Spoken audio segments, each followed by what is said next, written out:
16절 말씀을 통해서 은혜로 말미암은 선물이라는 제목으로 함께 말씀 듣도록 하겠습니다. 우리가 지금까지 로마서 말씀을 통해서 중요한 주제 몇 가지를 배웠습니다. 사실은 바울이 로마서를 쓰면서 하고자 했던 말의 핵심은, 그리고 의도는 명확합니다.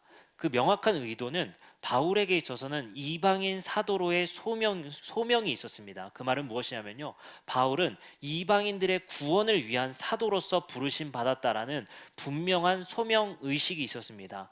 그렇기 때문에 로마서를 읽을 때 우리는 아주 특수한 상황을 이해해야만 합니다. 바울은 유대인들의 구원뿐만 아니라 어떻게 이방인들이 아브라함의 자손이 될 수 있으며 하나님의 백성이 될 수 있는가?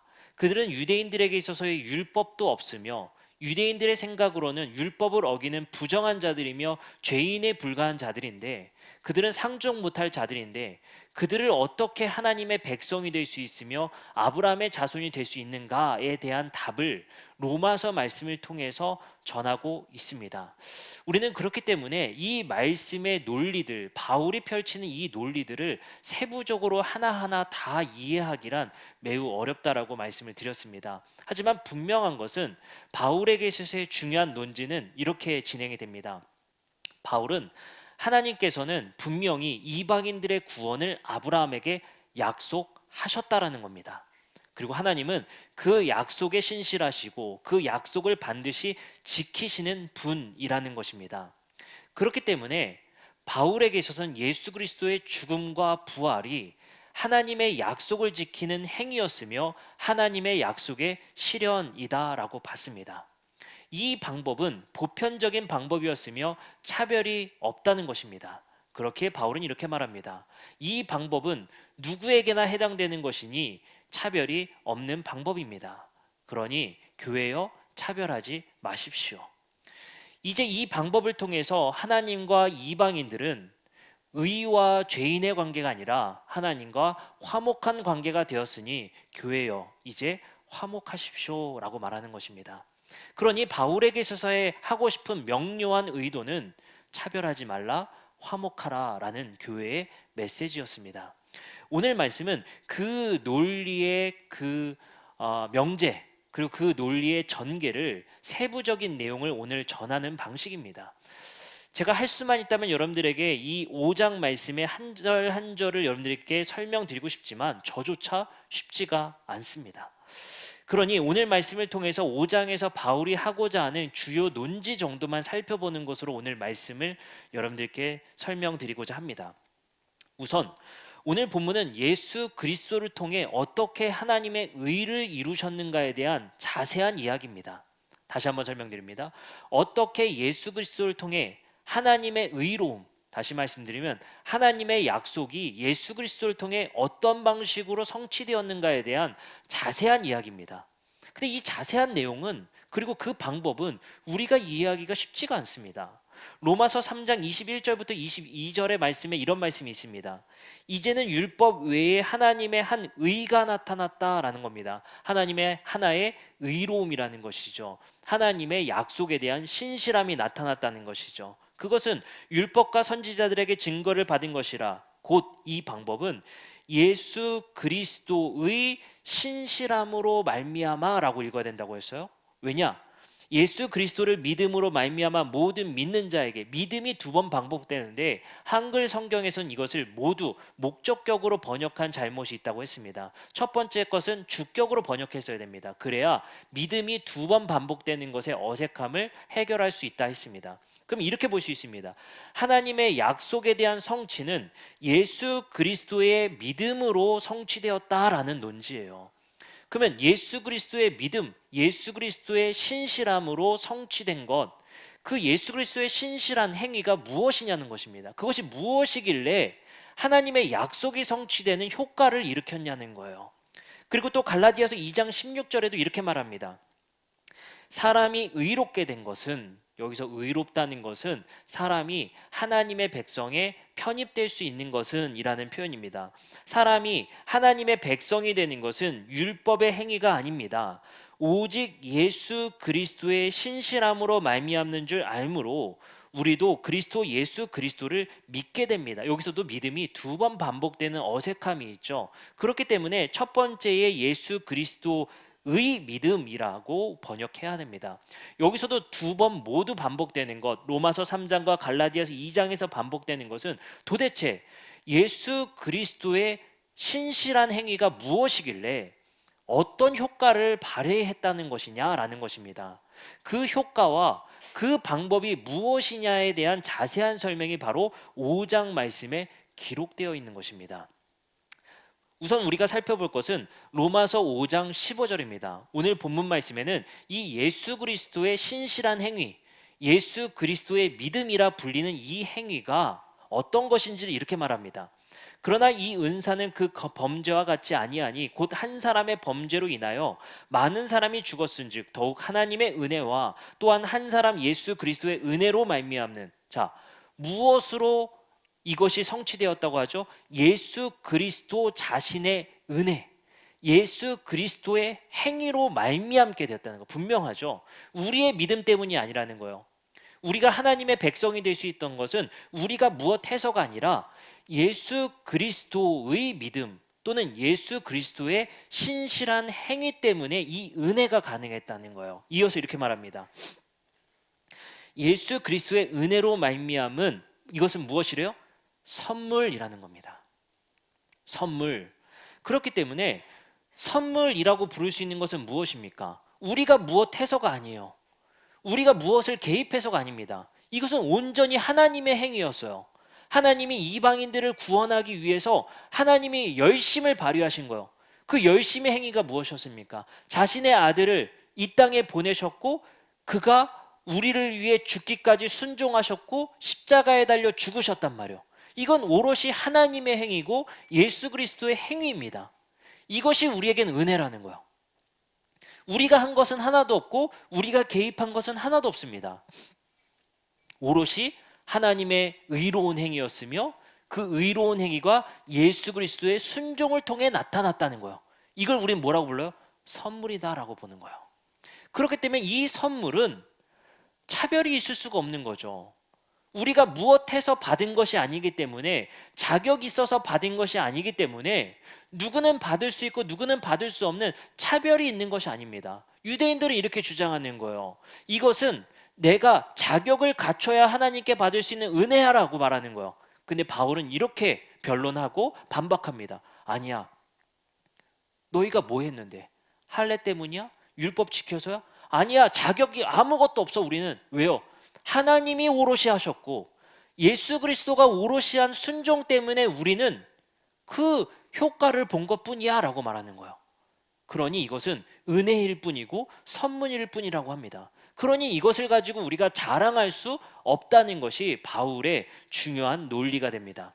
근데 우리는 여기서 또 한 가지 살펴볼 것이 있습니다. 무엇이냐면 그것이 어떻게 우리에게 적용되냐는 거예요. 적용의 관점입니다. 자, 그래. 하나님이 모든 이방인들도 하나님의 백성이 될 수 있는 그 구원의 방법을 예수 그리스도의 순종을 통해 이루셨어. 그러면 나는 어떻게 그것에 해당될 수 있는데, 내가 어떻게 그것에 참여할 수 있는데에 대한 문제가 있겠죠.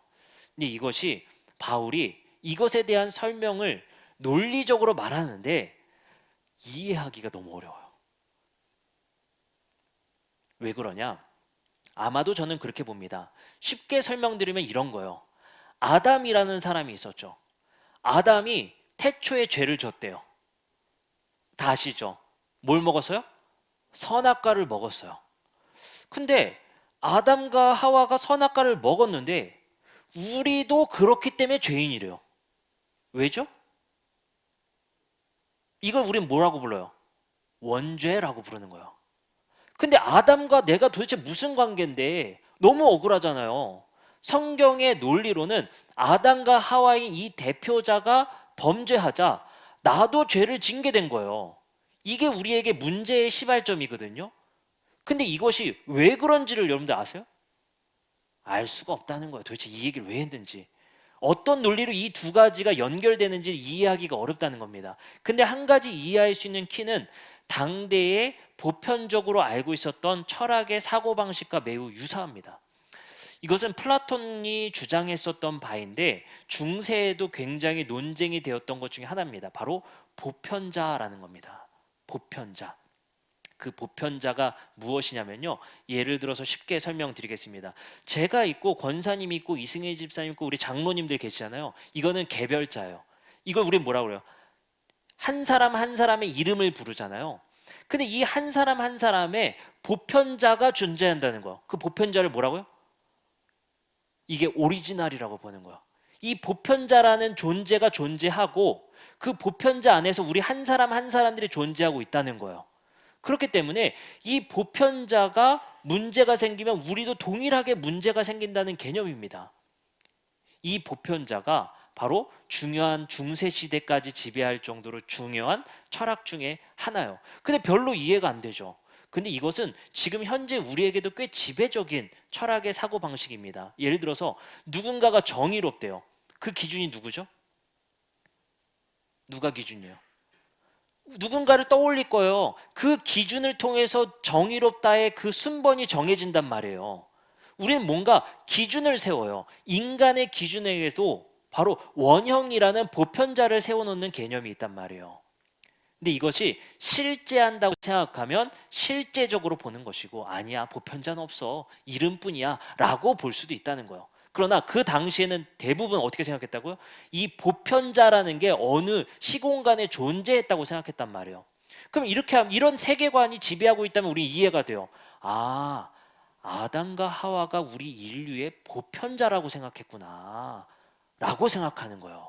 그러니 아담과 하와가 인간의 오리지널로서, 원본으로서 보편자면, 이 보편자가 문제가 생기면 우리도 당연히 그 영향을 받게 되는 거예요. 그래서 우리가 죄가 있다라고 하는 거예요. 여러분들 이거 납득이 되세요?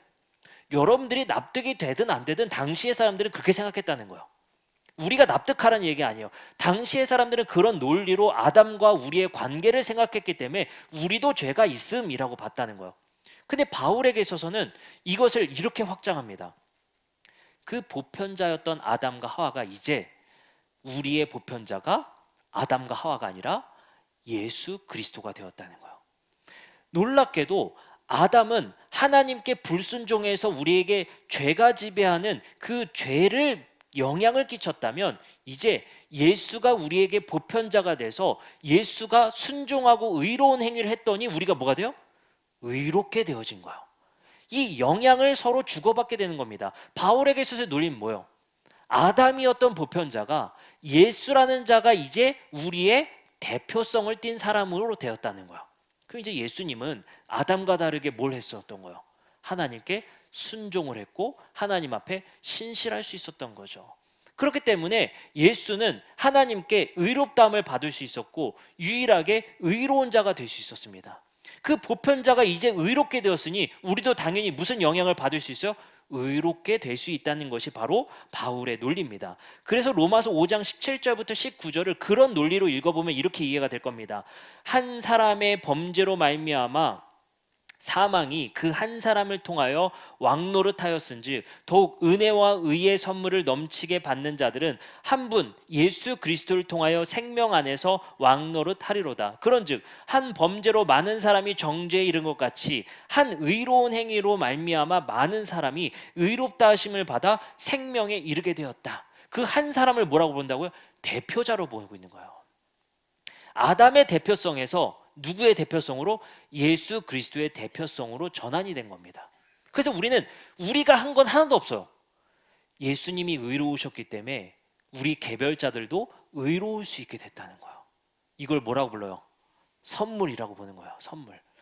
오롯이 하나님과 예수 그리스도가 한 행위라고 보게 되는 겁니다. 이것이 바울의 논리였어요. 그리고 이렇게 봅니다. 19절. 한 사람이 순종하지 아니함으로 많은 사람이 죄인 된 것 같이 한 사람이 순종하심으로 많은 사람이 의인이 되리라. 이것도 얼마나 엉뚱해요. 성경을 엉뚱하다는 표현은 좀 그렇습니다.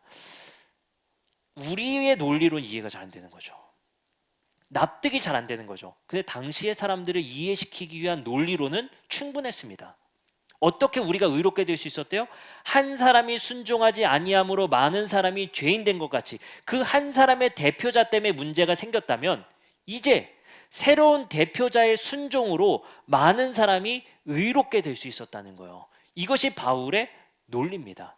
그러니 하나님께서 우리에게 약속하셨던 그 의로운 행위, 모든 이방인들도 구원받을 수 있겠다라는 그 하나님의 약속은 대표자인 예수 그리스도의 의로운 행위로 우리에게 가능케 되었다는 겁니다. 이것이 바울이 우리에게 말하는 논리입니다. 고린도 후서 5장 14절에서 15절에도 같은 논리를 전개합니다. 그리스도의 사랑이 우리를 강권하신도다. 우리가 생각하건대 한 사람이 모든 사람을 대신하여 죽었은즉 모든 사람이 죽은 것이라. 우리가 죽었어요? 죽어본 적 있어요? 없죠. 대표자가 죽자 우리도 죽은 셈 치겠다는 거예요. 그게 대표자의 논리입니다. 바울은 당대의 편만이 알고 있었던 그 대표자의 논리, 보편자의 논리를 가지고 우리가 의롭게 될 수 있었던 방법을 설명하고 있는 중인 거예요. 당대의 설명의 방식인 겁니다. 그리고 또 말합니다. 갈라디아서 2장 17절에 이렇게 말합니다. 만일 우리가 그리스도 안에서 의롭게 되려 하다가 죄인으로 드러나면, 여기서 재미난 표현이 나와요. 만일 우리가 그리스도 안에서 의롭게 된다는 거예요. 여러분들, 우리가 의롭게 될 수 있는 것은 우리가 무엇을 해석하는 게 아니라 예수 안에서만 가능하다는 거예요. 그 보편자 안에서만 의롭다함을 받을 수 있다는 겁니다. 생각보다 성경에서는 우리가 무엇 해서 하나님의 백성이 될 수 있다는 가능성은 굉장히 작습니다. 그러나 우리가 하나님의 백성이 될 수 있는 것은 오로지 하나님의 은혜였으며 예수 그리스도의 대표자의 은혜로 말미암아 우리가 하나님의 백성이 될 수 있다는 논리가 훨씬 더 거대하게 나타난다는 거예요. 그럼 우리는 무엇을 알 수 있습니까? 우리의 노력과 우리의 행위보다도 하나님의 행위와 예수 그리스도의 순종이 우리에게 더욱 중요하다는 사실을 알 수 있습니다. 이 대표자의 논리를 통해서 우리는 그러면 이게 우리에게 적용되는 방식은 뭐냐는 거예요. 적용되는 방식. 자, 그러면 대표자에 의해서 대표자의 순종으로 우리도 이제 의롭다함을 받을 수 있어. 그럼 우리는 이제 모든 인류가 의롭다함이 된 거 아닙니까? 인류의 대표자가 의로운 행위를 했으니 우리 모두가 그러면 의로워진 거 아니냐는 거예요. 그럼 기독교가 왜 필요하고 우리에게 무엇이 필요합니까? 근데 바울은 여기서 끝내지 않아요. 이것의 적용은 예수 안에 머무는 사람에게 대표자가 된다는 거야. 아시겠죠? 그냥 되는 게 아니에요. 그냥 우리가 있는다고 되는 게 아니라 예수 안에 있는 사람이 보편자인 예수 그리스도의 행위가 적용되어진다는 거예요. 적용은 예수 안에 머물러야 돼요, 우리가. 그럼 우리는 딱 한 가지만 알면 돼요. 예수 안에 머무는 방법. 이렇게 말합니다. 갈라디아서 2장 20절입니다. 내가 그리스도와 함께 십자가에 못 박혔나니. 이게 뭐예요? 동일시죠. 대표자와 우리의 동일시예요. 함께 십자가에 못 박혔나니 그런즉 이제는 내가 사는 것이 아니요 오직 내 안에 그리스도께서 사는 것이라. 이제 내가 육체 가운데 사는 것은 나를 사랑하사 나를 위하여 자기 자신을 버리신 하나님의 아들을 믿는 믿음 안에서. 예수 안에 거하는 것은 무엇을 통해서요? 믿음 안에서 거할 수 있다는 거예요. 근데 놀랍게도 우리가 그리스도 안에 거할 수 있는 것, 예수 안에 거하다는 것은 대부분의 이것을 우리는 헬라어를 엔 크리스토라고 하거든요. 인 크라이스트가 되는 거예요.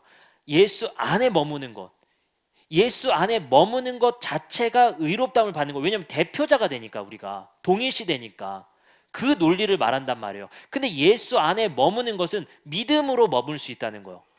그러면 생각해 봅시다. 예수 안에 있다는 건 무엇을 의미하냐? 놀랍게도 무엇 안에라는 표현을 구약 성경에서 70인역 버전에서는 대부분 어디에 표현하냐? 다윗 안에서, 왕 안에서라고 표현하거든요. 왕 안에서라고 할 때 그 안에서를 표현한 문맥들은 대부분 충성을 의미합니다. 예수 안에 거한다는 것은 신비적 연합을 의미할 수도 있지만 우리가 예수께 충성을 다하는 게 예수 안에 거하고 있다는 증거가 된다는 거예요.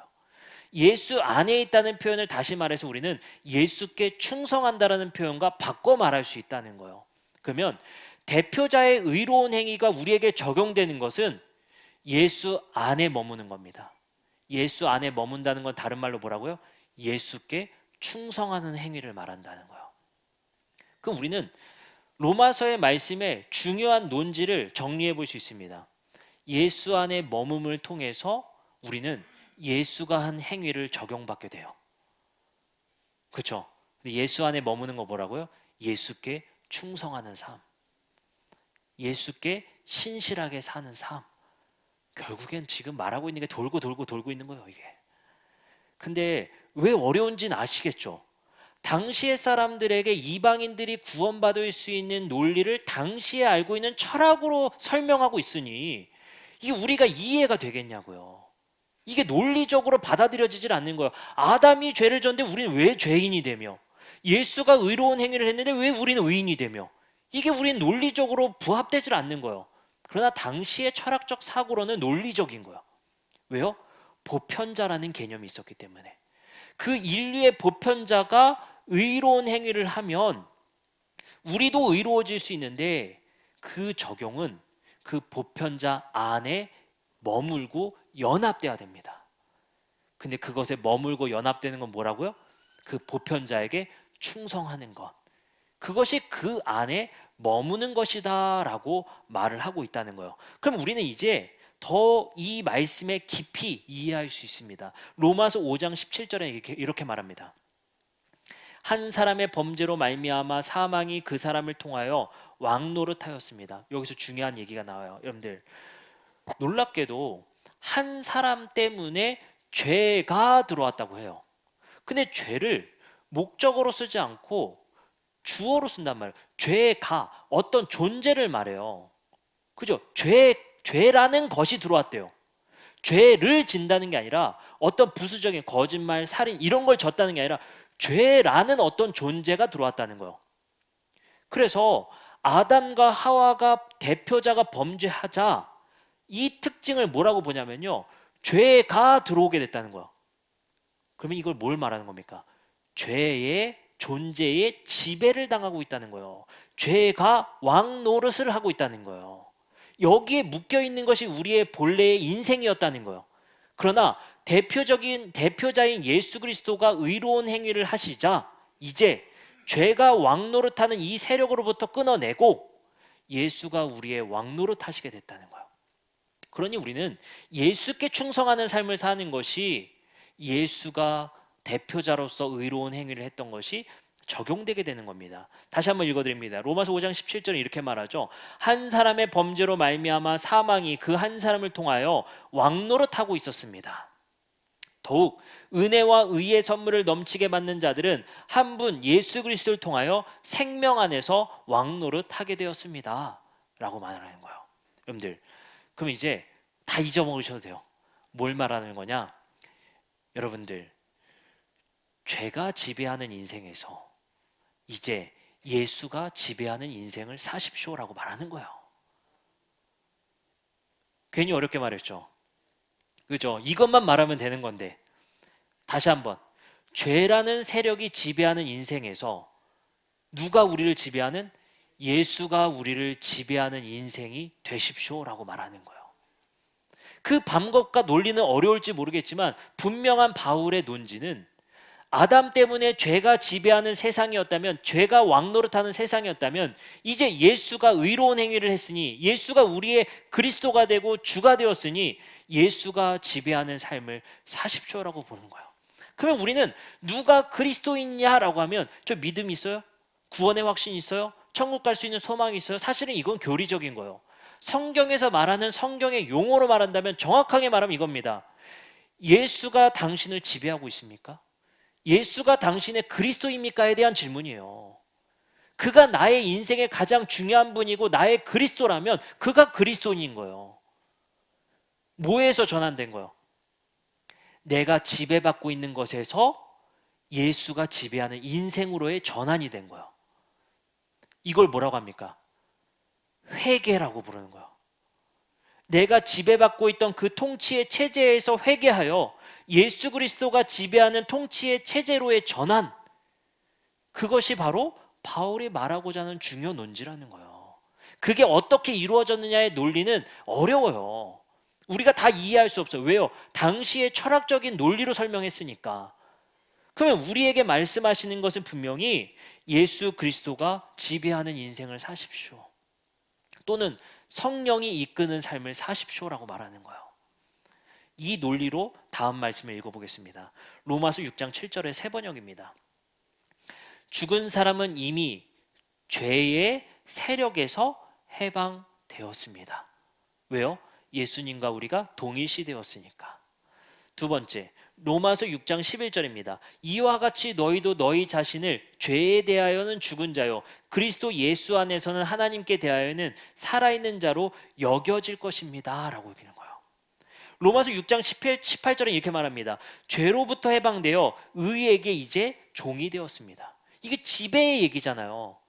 통치의 얘기잖아요. 누가 너의 주권자이냐를 묻고 있는 거예요. 그게 죄라는 세력이냐 예수라는 분이냐라는 거예요. 또 묻습니다. 로마서 6장 6절입니다. 우리가 알거니와 우리의 옛사람이 예수와 함께 십자가에 못 박힌 것은 죄의 몸이 죽어 다시는 우리가 죄에게 종노릇하지 않게 함이다라고 보는 거예요.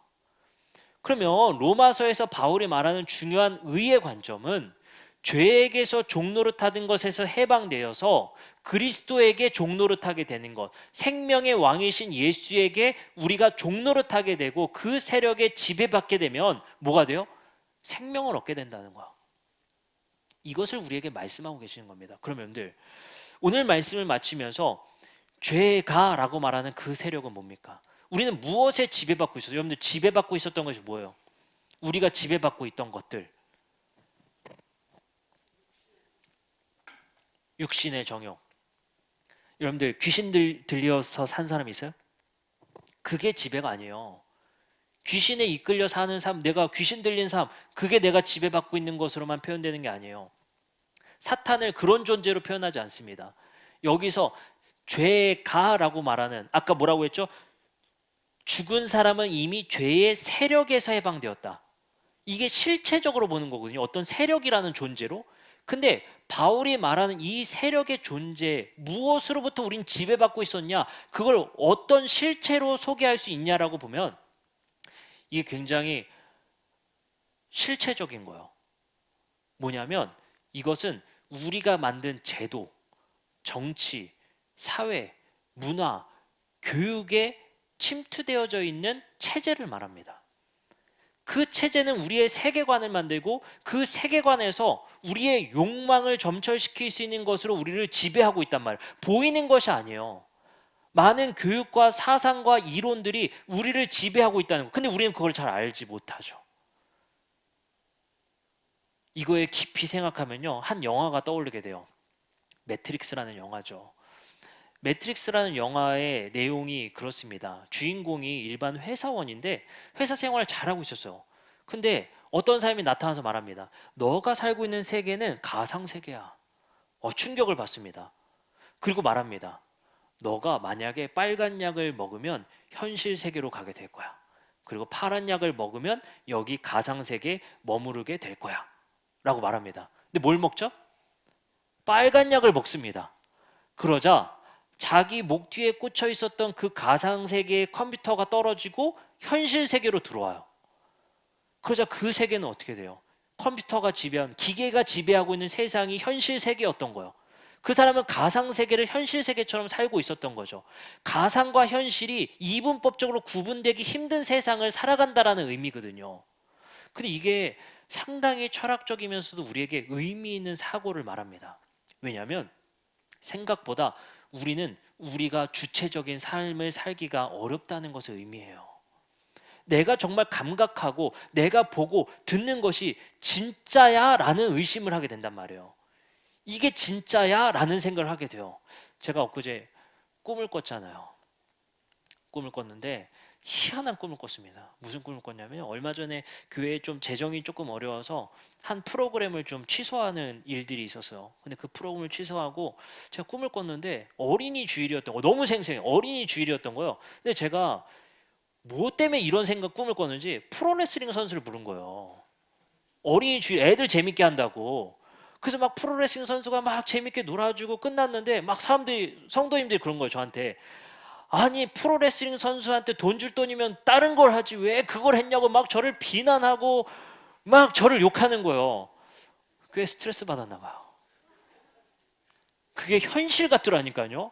막 제가 진땀을 흘리면서 내가 왜 도대체 프로레슬링 선수를 불렀냐면서 일어났어요. 야, 이 자리에 서 있는 게 욕먹는 자리인 건 알고 있었지만 제가 모든 선택을 해야 되는 책임자로서 선택 하나하나에 욕을 먹는 건 알죠. 이게 꿈에도 반영이 됩니다. 근데 가끔은 꿈이 너무 생생해서 이게 현실이야 저게 현실이야 라고 착각할 정도의 선명한 꿈을 꾼단 말이에요. 그럼 우리는 착각하게 됩니다. 뭐가 현실이고 뭐가 가짜인지. 그런 세계관이 우리를 꽤 많이 지배하고 있다는 사실을 우리는 알게 됩니다. 경제 뉴스를 보면은 더 이것을 생생하게 느껴질 수 있었던 것 같아요. 뭐냐면 우리 코로나 바이러스가 전 세계적으로 엄청나게 확산됐을 때 이 경제가 무너지는 것을 뭐라고 봤어요? 모든 것이 이제 다 문 닫고 실업률은 늘어나고 이제 망할 거라는 거예요. 이제 끝날 거라는 거예요. 그랬더니 막 주가가 폭락하고 금융시장이 어떠니 저쩌니 뉴스 나오고 막 이러는 겁니다. 근데 요즘에는 또 어때요? 인플레이션이 높으니 이제 실업자가 너무 이제 안 늘어서 문제다. 실업자가 늘어야 이제는 오히려 나은 거다라고 말하는 거. 도대체 뭐에 맞춰야 됩니까? 실업자가 많아야 되는 거예요? 적어야 되는 거예요? 이 지표대로 된다면 많고 적음에 따라 세상이 움직이게 된다면 아마도 경제학자가 제일 큰 돈을 벌 거예요. 지표대로만 된다면. 하지만 지표대로 되는 세상이 아닙니다. 이걸 누가 해석합니까? 뉴스가 해석하죠. 이건 좋은 거야. 이건 나쁜 거야. 이 판단을 누가 하냐 말이에요. 이 판단을 누가 해서 이것을 좋고 나쁘다고 하냐 말이에요. 이럴 땐 이렇게 말하고 이럴 땐 이렇게 말하고 도대체 뭐예요 이게? 지표대로라면 이제는 좋아졌으니까 좋아져야 될 거 아니에요. 근데 이거 나쁜 거래요. 그럼 나빠져요. 이 주체가 누구냐는 거야. 그러면 결국엔 이걸 어떻게 해석하느냐에 따라 결과가 달라지고 있잖아요. 그러면 생각해 봅시다. 이걸 누가 해석하고 누가 이끄는 존재가 있냐는 거예요. 이것을 누가 해석해주고 이것이 누가 옳고 그른 것이라는 그것을 누가 결정해 주냐는 거예요. 여러분들 이것을 우리가 생각해보고 살아내 본다면 야, 이거 내가 사는 이 세상이 정말 맞나 싶은 거예요. 이게 정말 맞나 싶은 겁니다. 내가 정말 사고하고 생각해서 옳고 그름을 생각해 보는 것이 아니라 이게 옳다고 하니까 옳은 거고 이게 그르다고 하니까 그른 거고 무언가에 우리는 휘둘려 산다는 거예요. 그럼 생각해 봅시다. 우리가 예수 그리스도를 통해서 죄로부터 해방되고 죄의 세력으로부터 해방된다는 건 어쩌면 영화 속에 빨간 약을 먹는 것과 비슷한 것 같습니다. 사실을 보게 되는 거예요. 하나님께서 창조한 세상의 원형을 보게 된다는 거예요. 그 말이 무엇이겠습니까? 죄는 우리를 계속 지배함을 통해서 우리에게 세계관을 구축하고 우리에게 옳고 그름을 강요한단 말이에요. 그것이 교육을 통해서 환경을 통해서 체험을 통해서 우리를 지배하고 있단 말이에요. 근데 빨간 약을 먹는다는 건 뭐예요? 아마도 전 이런 것 같아요. 아담과 하와가 죄를 짓고 뭘 했죠? 가장 먼저 한 행동이 숨었잖아요. 그리고 나서 하나님께서 뭘 해주셨어요? 옷을 지어 입혀서 자신들의 부끄러움을 가렸잖아요. 여러분들 이게 무엇입니까? 이것은 무엇을 얘기하는 거예요? 아담과 하와가 없었던 세계관이 생긴 거예요. 부끄러움이라는 나를 가리고 있단 말이에요. 그 나를 가린 옷으로 세상을 보게 되는 거예요. 그럼 봅시다. 여러분들 나를 정말 정직하게 바라본 적 있습니까? 우리는 늘 내가 의로워야만 돼요.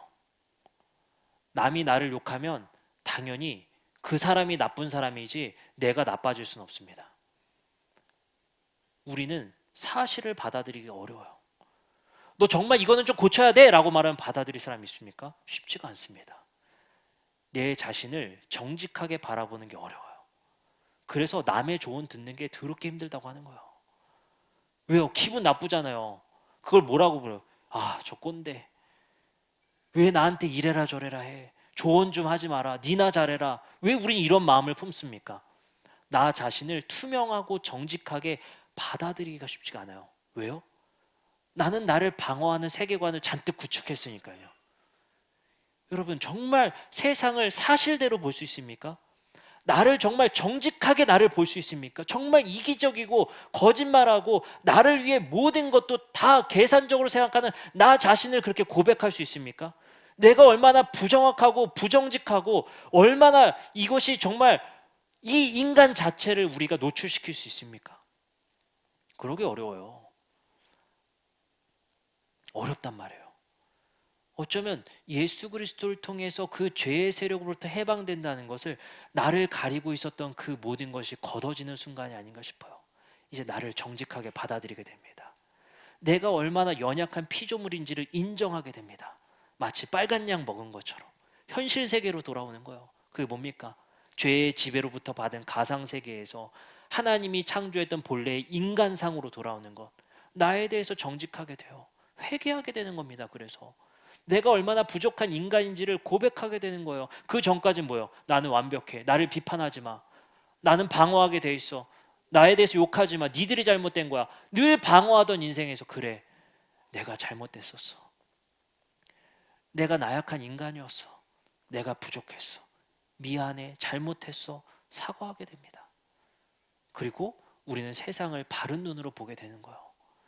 그래서 우리는 이 예수 그리스도를 통해서 죄의 지배로부터 해방되어서 이제 우리는 세상을 바르게 보고 나 자신을 정직하게 보는 삶을 살아가게 된다는 것입니다. 오늘 말씀을 마치면서 이 복잡한 논리 속에서 벗어나 한 가지를 기억했으면 좋겠습니다. 한 사람의 의로운 행동으로 말미암아 우리도 의로워질 수 있게 되었다. 이제 우리는 죄의 지배로부터 벗어나 예수 그리스도의 지배를 받음을 통해 세상을 바르게 보게 되었다. 그리고 나에게 정직하게 되었다. 여러분들, 이제 우리 공동체의 모임 속에서 여러분들 나 자신에 정직해집시다. 내가 부족해서 그랬어.